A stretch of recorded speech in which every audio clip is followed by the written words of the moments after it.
നടൻ കലാഭവൻ നവാസിന്റെ മരണവാർത്ത ഏവരെയും ഞെട്ടിച്ചിട്ടുണ്ട്. 51 വയസ്സായിരുന്നു.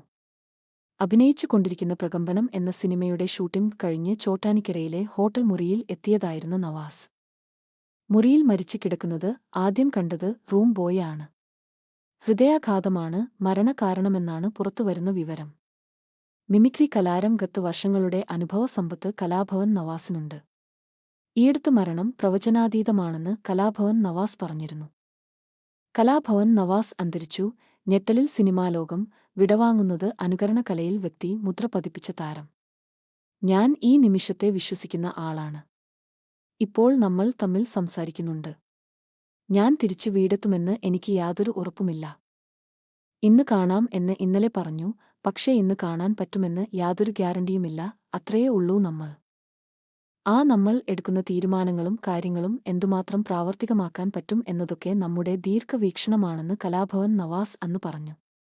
സ്വയം പര്യാപ്തരാകണമെന്നും സ്വന്തം ജീവിതത്തിനുള്ള പണം കണ്ടെത്തണമെന്നും കലാഭവൻ നവാസിന്റെ പിതാവ് നടൻ അബൂബക്കർ പറഞ്ഞിരുന്നു.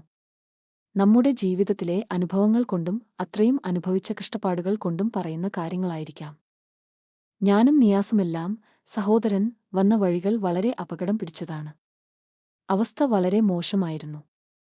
ആ അനുഭവങ്ങളാണ് നമ്മളെക്കൊണ്ട് പലപ്പോഴും പലതും പറയിപ്പിക്കുന്നത്.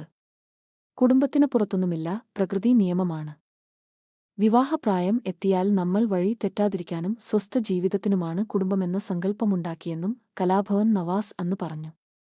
വീട്ടിൽ എത്തുമെന്ന് ഉറപ്പില്ലാത്ത നിസ്സഹായരാണ് മനുഷ്യർ.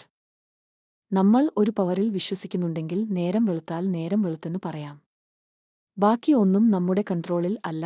ഇനി ഒരിക്കലും രക്ഷപ്പെടില്ലെന്ന് കരുതിയ അവസ്ഥയിൽ നിന്നും എനിക്കൊന്നും ചിന്തിക്കാൻ പറ്റാത്ത അവസ്ഥയിലേക്ക് ഈശ്വരൻ എത്തിച്ചിട്ടുണ്ട്. നമ്മൾ വന്ന വഴികളും അനുഭവിച്ച കാര്യങ്ങളുമൊക്കെ മക്കളെ പഠിപ്പിക്കണം, തിരിച്ചറിവുണ്ടാക്കണം.